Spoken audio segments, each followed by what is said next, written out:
Assalamualaikum warahmatullahi wabarakatuh. Perkenalkan, kami dari kelompok 7 yang beranggotakan saya Muhammad Sahdan Said, NIM 1910 40 418 dan Saiful Muzaki dengan NIM 1910 40 459. Kami akan mempresentasikan mengenai desain dan model pengembangan kurikulum. Pendidikan yang bagus sangat diperlukan untuk membentuk generasi yang melek teknologi dan pengetahuan. Mengingat kondisi dewasa ini dihadapkan dengan berbagai kemajuan yang pesat dalam segala aspek. Pendidikan dewasa ini sedang menghadapi rintangan yang sulit, baik dari dalam maupun dari luar. Apabila tujuan besar dari pendidikan yang diharap Indonesia dapat tercapai, tentu akan berdampak positif bagi bangsa dan negara. Bagi suatu bangsa, pendidikan menjadi satu hal yang terpenting, sebab pendidikan menjadi salah satu kunci pengembangan pengetahuan dan karakter untuk generasi bangsa. Untuk mencapai hal tersebut, pendidikan memerlukan adanya kurikulum. Terdapat berbagai macam komponen pendidikan, yang mana komponen-komponen tersebut saling berkaitan dan berpengaruh satu sama lain. Salah satu dari komponen tersebut ialah kurikulum. Ini disampaikan oleh Lismina pada tahun 2018. Salah satu aspek yang mendorong terjadinya suatu perubahan dalam pengelolaan pendidikan adalah pengembangan kurikulum. Kedudukan kurikulum dapat Kedudukan kurikulum dalam proses pendidikan memiliki peranan yang sangat strategis, selain untuk mengembangkan peserta didik ke arah perkembangan yang optimal, baik jasmani, rohani, maupun kurikulum sebagai tolak ukur dalam melihat kemajuan pendidikan suatu bangsa. Perubahan kurikulum semestinya didasarkan atas hasil evaluasi yang dilakukan oleh para ahli dengan melihat kondisi real yang terjadi baik saat ini maupun yang akan datang. Selanjutnya kami akan membahas mengenai desain dan model pengembangan kurikulum, itu yang utama.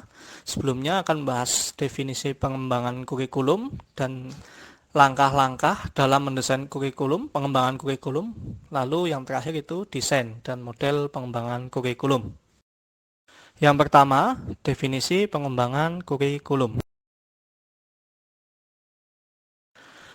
Fred Percival dan Henry Ellington pada tahun 1984 mengemukakan bahwa desain kurikulum adalah proses perencanaan, validasi, implementasi, dan evaluasi kurikulum. Desain kurikulum dapat didefinisikan sebagai rencana atau susunan dari unsur-unsur kurikulum yang terdiri atas tujuan, isi, pengalaman belajar, dan evaluasi. Desain pengembangan kurikulum adalah susunan atau rancangan model kurikulum yang dirancang sesuai dengan visi dan misi sekolah yang dalam pengembangannya melalui proses validasi, implementasi, dan evaluasi. Yang kedua yaitu langkah-langkah dalam mendesain pengembangan kurikulum. Perencanaan kurikulum dapat digolongkan dengan 6 langkah. Yang pertama, mengidentifikasi nilai lembaga pendidikan dan kebutuhan para pengguna pendidikan. Yang kedua, penilaian kebutuhan pembelajaran, yakni pengembang kurikulum haruslah tahu sampai sejauh mana kemampuan peserta didik, apa saja kelebihan dan kekurangan yang dimiliki oleh peserta didik. Yang ketiga, menetapkan tujuan kurikulum, sebab dengan tersusunnya tujuan yang baik akan berdampak baik pula pada penentuan fokus kurikulum yang akan dibuat. Yang keempat, pemilihan strategi pendidikan meliputi 3 prinsip utama, yakni yang pertama, metode pendidikan yang dipilih itu harus sejalan dengan tujuan pendidikan yang akan dicapai. Yang kedua, lebih baik menggunakan banyak metode pendidikan daripada hanya menggunakan satu metode pendidikan saja. Yang ketiga, dalam mengembangkan kurikulum harus memperhatikan aspek kecocokan antara kompetensi yang dimiliki oleh guru dengan materi pelajaran yang akan diajarkan. Yang kelima, implementasi kurikulum yang baru. Dan yang keenam, evaluasi, dan umpan balik untuk memperbaiki kurikulum.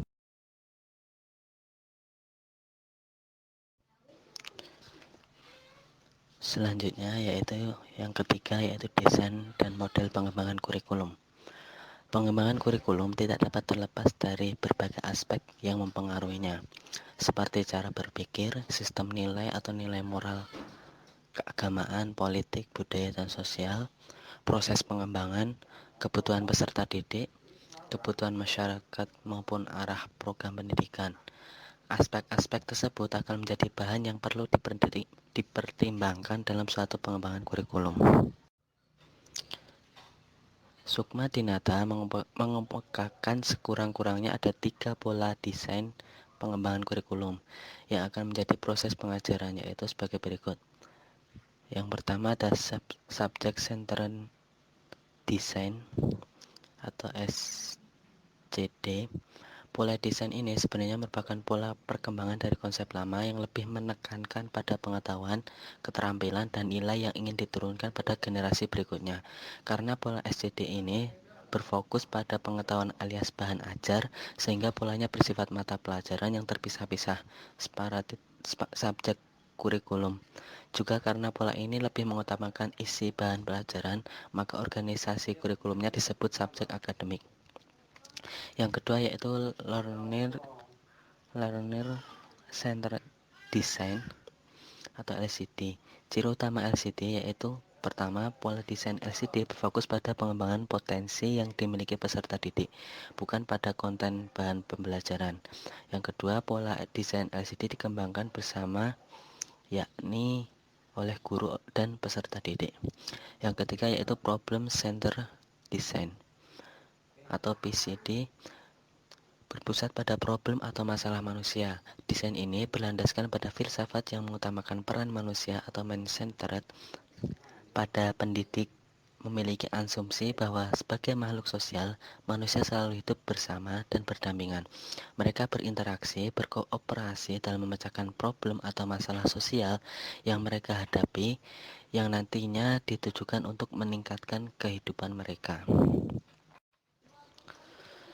Menurut Robert Estes tahun 1976 dalam bukunya Curriculum Principles and Foundation, mengemukakan terdapat 8 model-model pengembangan kurikulum, yaitu sebagai berikut.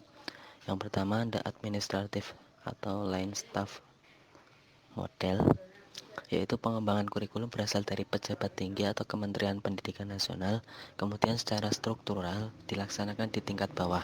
Dalam model ini, pejabat pendidikan membuat panitia pengarah atau steering committee yang biasanya terdiri atas pengawas pendidikan, kepala sekolah, dan guru-guru inti. Panitia pengarah ini bertugas merumuskan rencana umum, prinsip-prinsip, landasan filosofis, dan tujuan umum pendidikan. Yang kedua yaitu the grassroots model atau yaitu inisiatif pengembangan kurikulum. Dalam model ini berada di tangan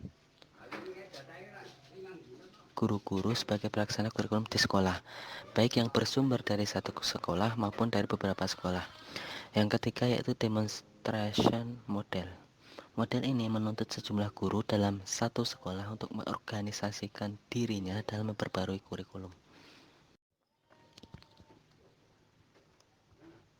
Yang keempat yaitu PUCAMS System Model.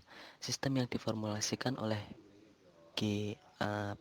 PUCAM tahun 75 dalam bukunya Kurikulum Teori mengemukakan adanya 5 langkah kritis dalam pengambilan keputusan pengembangan kurikulum, yaitu yang pertama, menetapkan wilayah atau area yang akan melakukan perubahan kurikulum.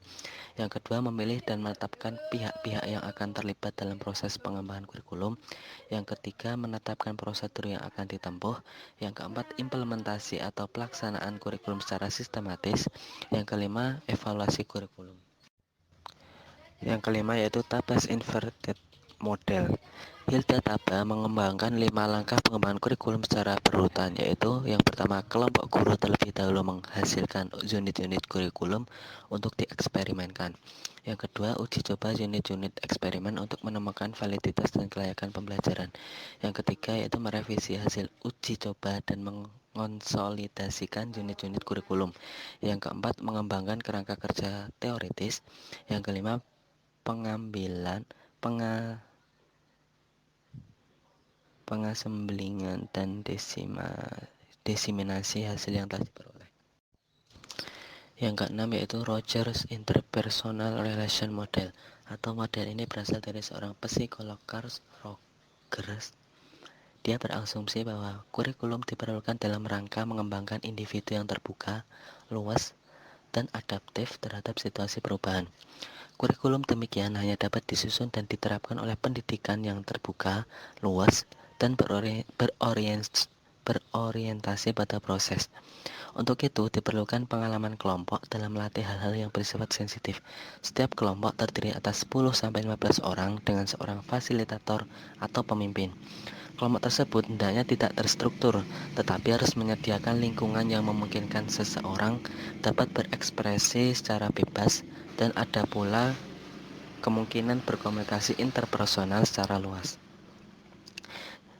Yang ketujuh yaitu The Systematic Action Research Model. 3 faktor utama yang dijadikan bahan pertimbangan dalam model ini adalah adanya hubungan antar manusia, organisasi sekolah dan masyarakat, serta otoritas ilmu. Langkah-langkah dalam model ini yaitu yang pertama, merasakan adanya suatu masalah dalam kelas atau sekolah yang perlu diteliti secara mendalam. Yang kedua, mengidentifikasi faktor-faktor apa saja yang mempengaruhinya. Yang ketiga, merencanakan secara mendalam tentang bagaimana pemecahan masalahnya. Yang keempat, menentukan keputusan-keputusan apakah yang perlu diambil sehubungan dengan masalah tersebut. Yang kelima, melaksanakan keputusan yang telah diambil dan menjalankan rencana yang telah disusun. Yang keenam, mencari fakta secara meluas. Yang ketujuh, menilai tentang kekuatan dan kelemahannya. Yang kedelapan yaitu Emerging Technical Model. Model teknologis ini terdiri atas 3 variasi model, yaitu model analisis tingkah laku, model analisis sistem, dan model berdasarkan komputer. Model analisis tingkah laku memulai kegiatannya dengan jalan melatih kemampuan anak mulai dari yang sederhana sampai pada yang kompleks secara bertahap. Model analisis sistem memulai kegiatannya dengan jalan menjabarkan tujuan-tujuan secara khusus atau output. Kemudian menyusun alat-alat ukur untuk menilai keberhasilannya. Selanjutnya mengidentifikasi sejumlah faktor-faktor yang berpengaruh terhadap proses penyelenggaraannya. Model berdasarkan komputer memulai kegiatannya dengan jalan mengidentifikasi sejumlah unit-unit kurikulum lengkap dengan tujuan-tujuan tersebut. Dan data itu disimpan dalam komputer. Data komputer tersebut dimanfaatkan dalam menyusun materi pelajaran untuk peserta didik. Sekian presentasi yang dapat kami sampaikan. Terima kasih. Wassalamualaikum warahmatullahi wabarakatuh.